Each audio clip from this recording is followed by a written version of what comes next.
Great coming at y'all with another video.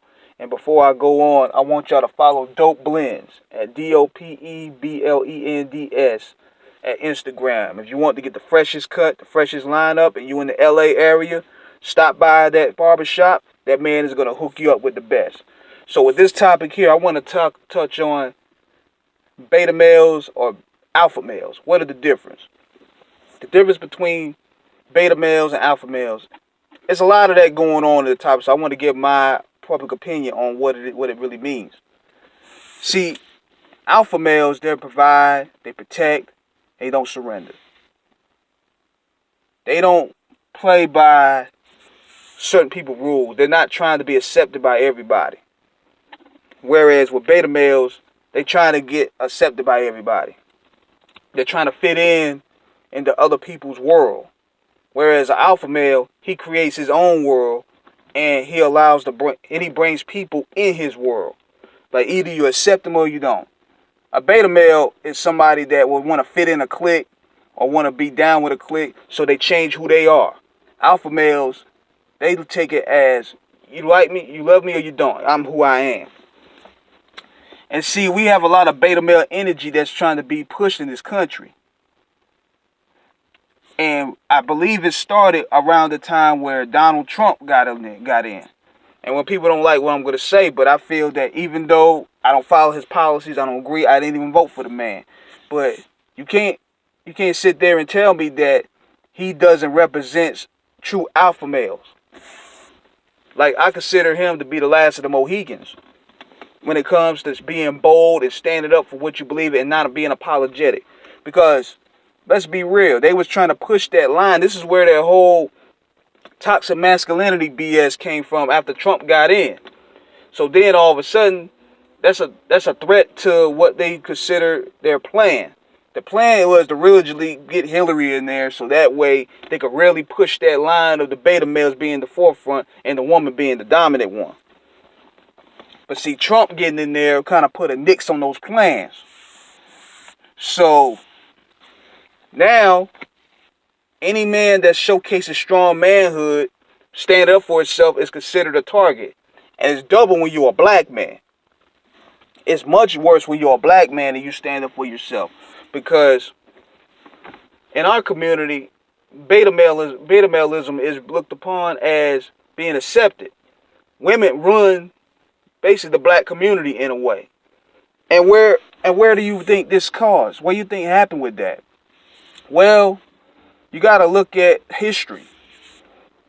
A lot of black males that stood up for themselves, that fought for their people, they were either killed, they were either castrated, they were either blackballed, or they were sentenced to prison. If you look at all of them, Medgar Evers, Martin Luther King, Malcolm X, Marcus Garvey, Huey P. Newton, all these brothers that stood up for a cause, they end up getting shot or dead, or Khalid Muhammad.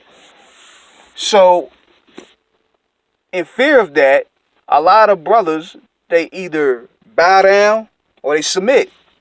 They take the check, they take crumbs, and they be quiet.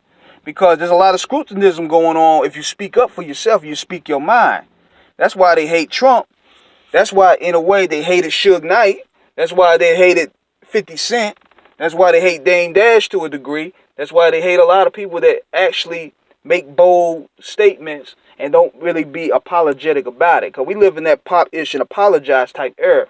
Like, everybody's trying to play along to get along. Nobody want to rattle no fences. And that beta male energy is widely becoming more accepted. You even see it with today's politicians. Politicians are pretty much beta males to a degree. And let me make this clear. Just because you have money doesn't mean that you're not a beta male. There's beta male, there's suckers every day with money. Just because you got money don't make you an alpha. Let's make that clear. So, let me give you a good example of that. Of the movie Casino. Ace will be considered a beta male. Because Ace had to buy love. Ace had to buy Ginger. Ace had to pretty much give her millions of dollars to marry him and love him. Whereas you had the alpha male who didn't have money, which was Lester Diamond. Lester Diamond was the guy that was pumping that game in her ear. He was telling her, look, you gonna make this money for me. You gonna bring me his money. He even broke off bread with that sucker simp. And she went ahead and took the money from Ace and gave it to him. But see, he was also the tapping her emotions. He had Ginger's heart and mind, body, and soul. Ace thought he can buy that, but he couldn't. So that's why they had to do him in. They had to beat him down. That just goes to show you right there. Money can't camouflage your true character. It can't make you an alpha overnight. Your alpha has to be within your mind. It has to come within your confidence. It has to come within you standing for who you are, right or wrong. And if you stand for what you believe in, you stick to it.